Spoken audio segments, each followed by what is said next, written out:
Welcome to the Neijiaquan podcast. My name is Isaac Kamens. This is a bi-weekly podcast where my friend Jess O'Brien and I discuss internal martial arts, qigong, and meditation. This week we continue our series on Bagua Zhang master and founder of the art Dong Hai Chuan. This week we discuss Liu Jing Ru's book on Bagua Zhang and his version of Dong Hai Chuan's life. Then we break down a couple more of the 36 songs and 48 methods of Bagua Zhang from Andrea Falk and Frank Allen's books. And then on our Patreon this week, we continue our series on the 8 bodies of Taoism, which pairs up nicely with the Bagua stuff because we talk a lot about how the 8 bodies relate to practicing Bagua Zhang. In addition to that, there's also lots of interviews and other content, bonus episodes. And we'll be having a couple more interviews coming up pretty soon. We've already recorded them, just got to edit them and put them out. So stay tuned. Hope you enjoy the episode. And thanks for listening.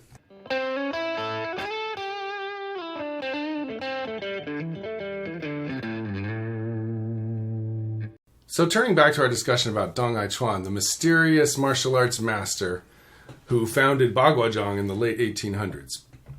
We've heard a couple stories about him now, and so I wanted to turn to a couple more paragraphs from the book Dragon Stretches Its Claws by Liu Jing Ru and C.S. Tang, published by the Hong Kong Martial Arts Magazine 2001. All right, so here's another story about Master Dong. It says, Bagua Zhang began to be widely known when Dong Hai Chuan, its founder, started to teach it in Beijing. Before coming to Beijing, he had learned a lot of martial arts in his home village in the city of Wenan. In order to widen his experience, he decided to travel around. One day, while walking in the mountains, he came upon 2 Taoist monks practicing martial arts. He asked if he could learn, and the Taoist monks took him to their master, Bi Dengxia.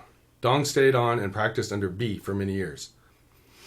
While Dong was learning the martial art, his master would frequently encourage him to become a Taoist monk. Dong always declined the invitation. When he had at last finished with his learning and was about to leave the mountain, his master said to him, "You may not become a monk now, but one day when a difficult situation arises, you will then be a monk." At that time, Dong did not understand the significance of these words. At a much later time, when he got into some serious trouble and had to purify himself, quotes, to avoid paying the penalty for his guilt, he had to renounce his family and had to become castrated to become a eunuch. As his master foresaw, he had now become a monk. So his master predicted that he would someday become a monk. That's a very different story than most of the other ones. Right? Well, but it is show him as a eunuch. Which many of them do. Right, but it gives a reason. Right. Most of them just say, oh, he went to the palace and got this is like, Yeah. He paid the price to avoid paying the penalty for his guilt. Well, that was one of the more common reasons that people became eunuchs was to, like, pay off a debt or, Avoid a worse penalty of some kind. Yeah. Yeah, but it was predictable. I'm not sure what would be much worse than that. Right? I mean, it's a pretty close situation. So going on, he goes to work in the palace of a Manchu prince, Prince Su. And then one day, there was a demonstration by the bodyguard Shah, demonstrating his skill in front of Prince Su's friends.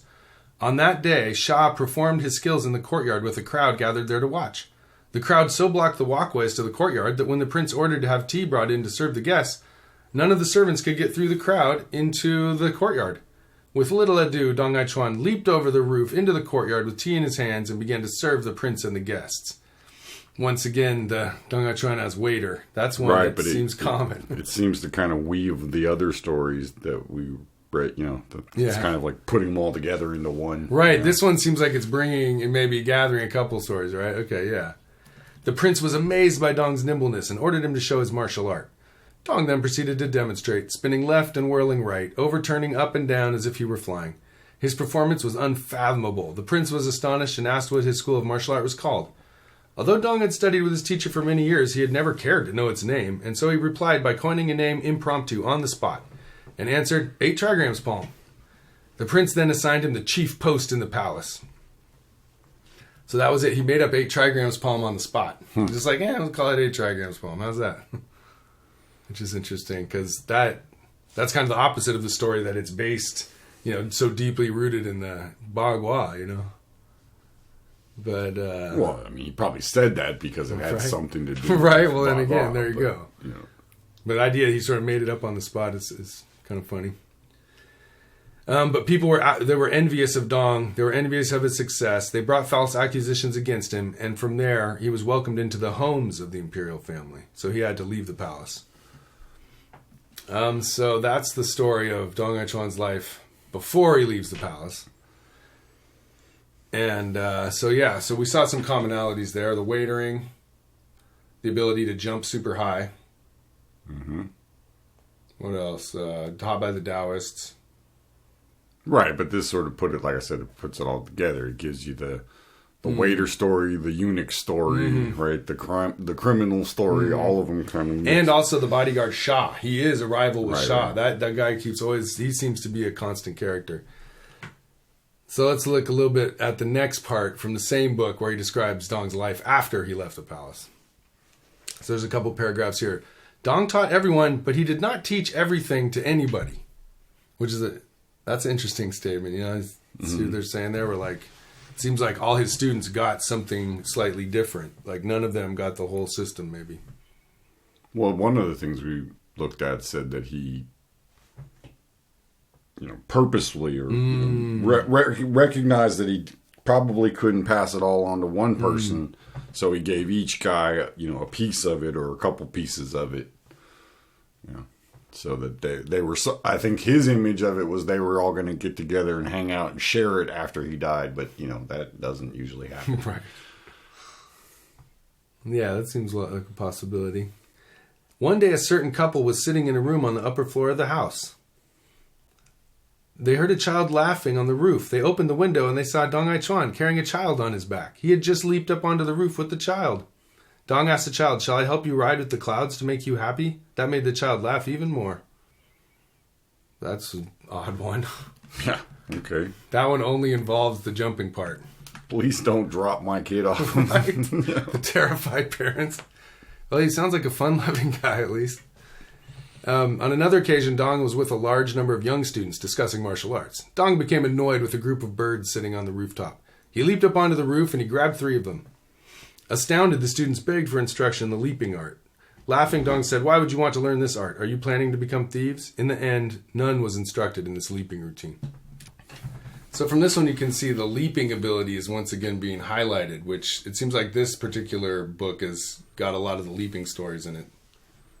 Yeah, well, that was one of his, main skills that he Right. was known for, I guess. Right, yeah. I mean, Qing Jing, as it's called, is like lightness skill, oftentimes will be referred to. Mm-hmm. What's your opinion on techniques like that? I don't have one, really. No, I've never done it, so I don't know. I'm sure people can jump high. I mean, we've all seen people who jump high, so I'm, sure that the idea that you could potentially train yourself to have a certain lightness in your energy that would help you jump higher. I don't doubt it, but I've never, never met anyone who had that skill or even attempted to. I think back to Bagua Journal. They said in Taiwan, Zhang Jinfeng had the Taiwanese master had a board that they would lean up against the wall, and you would run up and down it, make it like steeper and steeper. So like to get yourself used to just jetting up 1 or 2 steps to like jump a really high distance running. Right. I mean, but I don't. There are people who can run up a. Pretty much a straight brick wall, that has nothing to do with internal stuff. So I just think that might have... Or like rock climbers, you could just zip up. Yeah, I mean, I think it's just face. that he may have had some... He may have been pretty good at it at some level. Yeah. But he never teaches it to anybody, or at least hardly anybody. Right, I mean... I'm sure we'll see it again. So the next story. Once while collecting taxes for the overlord, he was surrounded by 10 bandits, heavily armed with sharp weapons. Agile as a whirlwind, he broke through them and fought and subdued them. The bandits knelt before him in awe and begged for pardon and instruction. That's a good one. 1 against 10, Dong Hai Chuan comes through. Like a whirlwind. So that sounds like the spinning techniques of Bagua. Well, and that also points to the multiple attacker stuff. That's a big... That does come up often in Bagua, yeah. Sure, most martial arts fight against crowds, too, in their stories, but it definitely comes up here a lot. Let's see, here's the next one. He challenged a wushu teacher to a duel. Dong brought out a spear and told the teacher to stab him with it. The man thrust the spear at Dong, but Dong blocked it with his arm and evaded more thrusts by stepping around. The wushu teacher could not touch him. For the last trial, the teacher suddenly thrust his spear with great strength towards Dong. The spear penetrated 3 inches into the wall, but he found that Dong had again evaded his thrust and was sitting on top of the wall. Dong laughed at him and said, "How strong you are. I should say your martial arts is just flamboyant and useless. Don't you agree?" The wushu teacher felt defeated and left without a word. Yeah, so Lightness clearly again. they emphasize his agility and his ability to like avoid things. That's true. All of them mention that, and I think maybe that's pointing to like he's a higher level martial artist. He doesn't like pulverize you with punch after punch. He quickly leaps away, and you can't even touch him. He's so good. Except you he know? He's got high class. knocked the infused front teeth out in their first meeting, and so, he beat 10 swordsmen. I mean, it's not like he didn't hit people. I mean, but they're maybe a little bit like that sense in internal martial arts. There's always the sense of sort of a super composed, relaxed master who wins with one or two strokes. You know, I and get that's, what you're saying, but he's the master of that. But he wasn't above just cracking someone in the face either. And then he's running on rooftops, giving children a ride on his back. So, all right. So the end of Dong's life. In his old age, he became the epitome of his art, an extraordinary man of incomparable ability. He could perform his palm movement changes with amazing speed. He was able to know and sense what was happening nearby, even if he was being blindfolded and with his ears plugged. That's interesting, because that's a Bagua idea of your awareness is so good that you see people out of sort of the corners of your eyes, or by turning real quick, you can see along, your awareness is and what quite Magui distant. said about, him sitting with his eyes closed, describing what he was doing. Right. So Dong would sometimes teach with his eyes closed, and here he's fighting with his eyes closed. When he was lying on his deathbed, some of his students attempted to adjust his clothing to comfort him. He leaped up suddenly and took a knife from the wall and put himself in posture to fight. So ready to brawl till the end. Discarding the knife, he lay down in bed again. As he was lying on his bed and knowing that he was close to death, he practiced his changing palm forms. His last instructions to his student was to uphold the honor of Bagua Zhang, to publicize it, and to support the school and show worn shirt sleeves. In other words, to be diligent. So that's the last advice of Dong Hai Chuan, the founder of Bagua. Some good ones in there. Mm-hmm. Now looking at the 36 and 48 traditional verses of Bagua Zhang. These have been interesting and purported to be from Master Dong Hai Chuan himself, his advice or his the things he used to say in class. I wanted to start again with a little piece from Andrea Falk's A Shadow of Fallen Blossoms, which is a great book that talks about these writings of Bagua from 2017.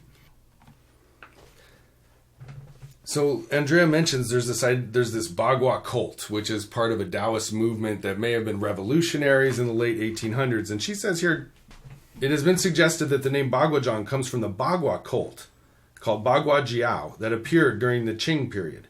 At first, the cult was not anti-government, but gradually became so after governmental oppression of folk cults. From the mid-1700s through the early 1800s, many leaders of the sect were imprisoned.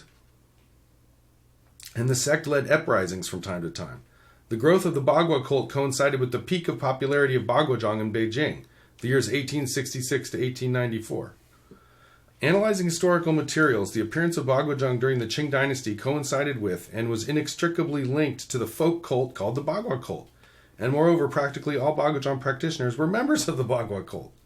This would be an interesting avenue to explore, although if I were a member of an illegal cult, I would not lend its name to something I taught every day in a public park. So she covers the argument pretty well there. Yeah, I mean, my guess is maybe they were just taking a popular term. So everyone was pumped on the idea, so they just used that as the both name. The cult and the martial artists and a whole bunch of other people probably, if you say I do the Bagua, because that just means I do the 8 changes version of something. The same way you might say I do the 5-element, golf training or something, you could call it whatever you want, it's just using it's a brand name that you could slap. I mean, because the last story about Dong Hai Chuan did say that he came up with it off the top of his head. Because everyone's talking about Bagua, so and it's like if everyone was talking about Beanie Babies, you could say the Beanie Baby, modern martial art. The Beanie Baby there also is probably a grain of truth to that. There were lots of political rebellions and things like that. And martial artists were sometimes part of that. Oftentimes, right? A lot of times those things were tied to weird religious cults too. Right. So, secret societies, revolutionaries, crime syndicates, all that stuff is going on. But if she's saying that a bunch of people have confirmed that they were part of that cult, then that's the first I've heard of it, but that sounds interesting. Sure. Yeah. Yeah, and then the martial art may have spun off from those guys and sort of taken its own direction ever since. Well, boxers during the Boxer Rebellion, they were all considered, sort of cult-like. It didn't matter what, because that's just how Westerners saw it, Right. That, if you're going around doing funny movements with a picture of a guy on your wall, the Western, they just kind of say, oh, that must be some sort of weird cult because, obviously you're supposed to worship our guy on the wall, Right. There's a lot of cross-cultural room for misunderstandings, Mm-hmm. All right. So let's look at another one of these classical formulas. So these are from the 48 methods. This one's called the application method. Hit low on the tall man, strike high on the short man. Use angle attacks on the fat man. Throw or pull down the thin man. Simply glare at the old man. So that one's kind of tongue-in-cheek humor in there.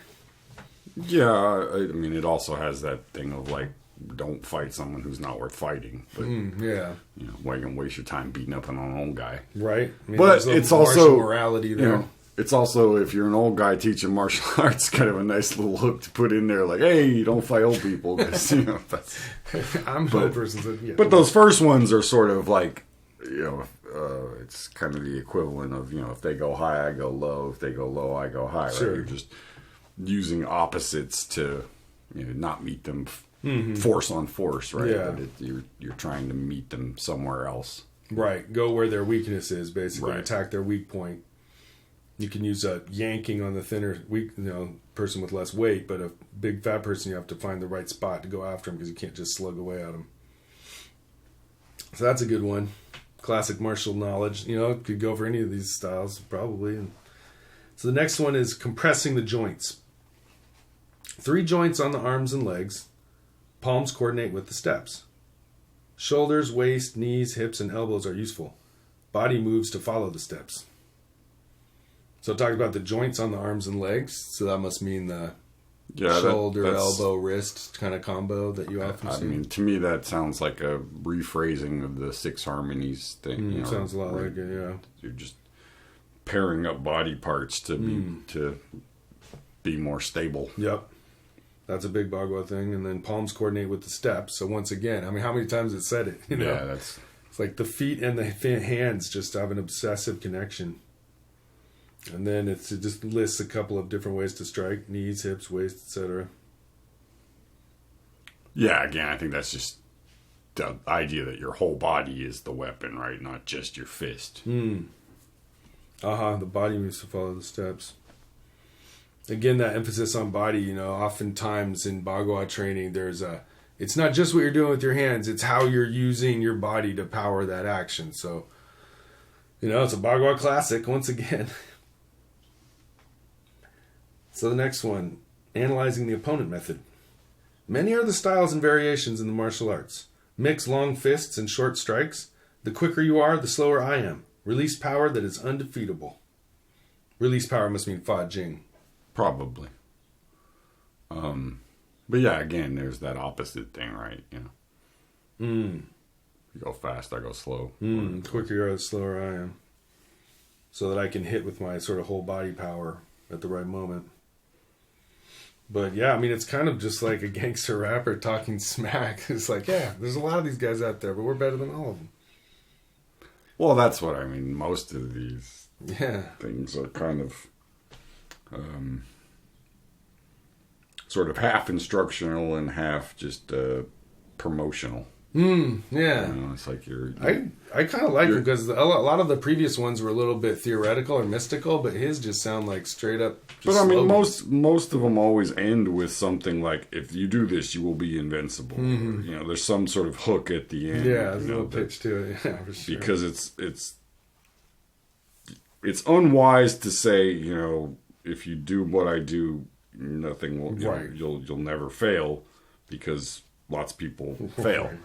But it does sound like Dong Hai Chuan was something of a braggart. Right, but you also want to say, but if you do the work, you can get to that level, right? But it's like there's always that thing of, the supreme man can get to this level, but you have to work at it, and I think that's just kind of that there's an attempt to be like a higher, highbrow kind of thing, where it's, you're not just doing it just to get into a scrap with somebody. That there's this like, you're above all that kind of. But at the same time, you'll smack somebody if they need a smacking. Right. Yeah, there's an honor there, because the idea that you could do Bagua Zhang without doing martial arts is complete horseshit. I mean, there's absolutely no way you could call what you're doing Bagua Zhang if you're not doing the martial art part of it, because that's at least half of the training is right. The vehicle for the training is through the martial arts. So, you can't just walk circles and do funny movements by yourself, right? And expect your art to actually have anything in it. There's a flow back and forth from testing it out against resistance, then training for 7 years around a tree, then testing it out, and you go back and forth. Yeah, and you learn things from getting smacked around that you don't learn from just imagining that you're the best person that's ever done this. Right.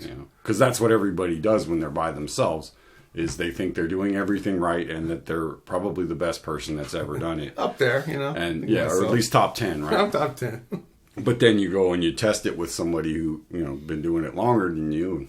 You might not have the same experience. And so right. Bagua, Xing, Tai Chi, they were all very emphatic about the idea that, don't dilute yourself into thinking that this is magic. You have to train, you have to do the work, and you might get to a magical point if you stick with it, but it doesn't start off. It's not a switch you can flip. Right. It's like, it's not the easy way to go. Well, here's another one, dissolving joint locks method, where he talks about a little more practical advice. So here, don't envy joint lock skills. When both hands grab one, the power's stuck. Push over the head to dissolve the joint lock. Thrusting palms to the nose and eyes are more powerful. I mean, here you got Dong Hai Chuan, the founder, the most Taoist guy in the whole thing, and most of what he's talking about is kicking somebody's ass, right? Like, I mean, and those are just sort of, I think that's like a rebuttal to a popular thing, right? So joint locks are a very popular form of martial art, right? Chin right? Throughout history, everybody loves wrestling, to jiu-jitsu, and right. So it's like saying, okay, well, joint locks are useless against me is a pretty big kind of flex, right. It's like it's like, so he's just he's not saying don't even try it. Yeah, he's not saying I'm the best in the, well, he kind of is, but he's saying like you're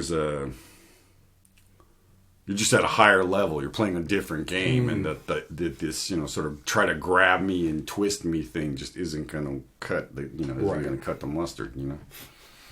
And he's got the point that if you try to grab two hands against somebody's one hand to put a wrist lock on, they've got a hand free. So absolutely. That's a good point there. Well, I mean, that was one of the very first things I ever learned was if somebody tries to put a joint lock on, you punch them in the face. With your open hand, right? Yeah. Just don't try to struggle with the joint lock. Just use your free hand and punch them as hard as you can in the face. That does tend to get in the way of a joint lock. And if you want to put a joint lock on somebody, punch them in the face first. It's good advice either way. It's like you don't just put a joint lock on somebody. Right. It's not as easy as it sounds. So he says thrusting palms to the nose and eyes are more powerful. So that's a Bagua attack, is the thrusting palm. So he's like, don't bother with wrist locks. Just thrust at their face and their eyes. So savagely attacking their face might help more. Yeah, because a joint lock is a way of controlling someone, but it's a slow way to hurt someone. It's got disadvantages that come with it. You've got to hold, you got to hold that joint. You've got to push on it pretty damn hard and keep pushing on it if you're going to break it. Right. And that's going to take a while. In fighting terms, where they're doing everything to get out. A piercing palm to knock out your two front teeth is almost instant. That's what he did to poor Yin Fu. Yeah, and also they're saying here maybe once you get out of the joint lock, you're in good position to do that stabbing, right? I mean, and I know the Bagua schools that I've visited and trained with, you do joint locks and then you practice sort of twisting your arm as a joint lock is being point on to like get ahead of it, kind of, and like break free from it. And use those Bagua circles as a and all anti-joint all locking. Internal martial arts have a basic Tai Chi does that for sure. Basic principle that the reason you don't lock your joints when you do a strike is because it's a lot harder to put a joint lock on a bent arm than it is on a straight one. So the 70% rule applying to not going too far out or too far in. Part of that is that you have a buffer zone so that if someone tries to put a joint lock on you, you've got, a good 4 or 5 inches you can still move before it's going to do anything to you. Right, so there's some spring there. It's like you just have a buffer. So here's a nice finishing one. Confusing the opponent method. When his hand comes, my hand is waiting. If I turn my body, he will withdraw. My hand enters when his hand withdraws. 3 thrusting palms before he can attack again. So there's another of that yin-yang. When his hand comes, my hand's waiting to block. If I turn my body, he will withdraw. Right, but then it says punch him in the face a bunch of times. My hand enters when his hand withdraws. So if he tries to step back, then you follow up with thrusting palms. Right. So yeah, it reminds me of the idea of Rosho where you're getting to intuitively feel as a person, they start to make a motion to back up. You press the attack. Your body feels it happening before your mind necessarily even notices it. And you got to have a bit of an aggressive attitude to, if they try to withdraw, just take advantage quickly. Yeah, it's one strategy. There's a lot of different methods to it. I mean, I think that's what he's describing here is just these are different approaches to different attacks, basically. And so it's like, if they do this, you do that. Right. If they do that, you do this. But they're vague enough so that you could apply it to a foot, a hand, a throw. But, basically it's sort of like... Those thrusting palms do come up a lot. That's one technique that specifically comes up. Not too many individual techniques, but that thrusting palm seems to be one of Dong Hai Chuan's favorite. Yeah, well, it's one of those favorite moves for sure. But thrusting palm could also... palm could refer to any number of different, hand shapes. Like you could just be saying palm as... Right, they could be fist drilling, whatever. Right, whatever you want to hit with. Because sometimes palm is the fleshy part of the middle of your hand. I see what you're saying. But sometimes it's the edge. It could just be the word for Sometimes technique, just like Chuan, kind of. Well, if you're hitting somebody with the edge of your hand, it's a different technique than... Right, so it could be thrusting with the tips of your palm or thrusting with the edge. But your hand's in the same shape. It's right. just it has, 8 different surfaces right. on it. So clearly the idea of drilling forward with your hand in some kind of shape was a key Bagua technique from day one, according to this. But you can see it in every form now. People just thrust as they advance.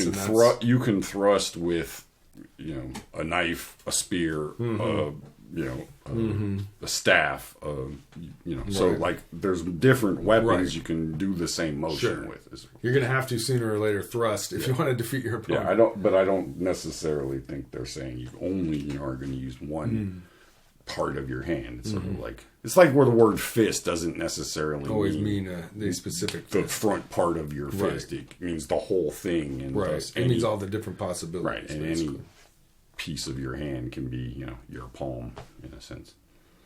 All right, good one. Hey folks, Isaac here. Just a reminder, check out the Instagram for images to go along with the episodes. Check out the Patreon for the interviews, bonus content, and exclusive episodes.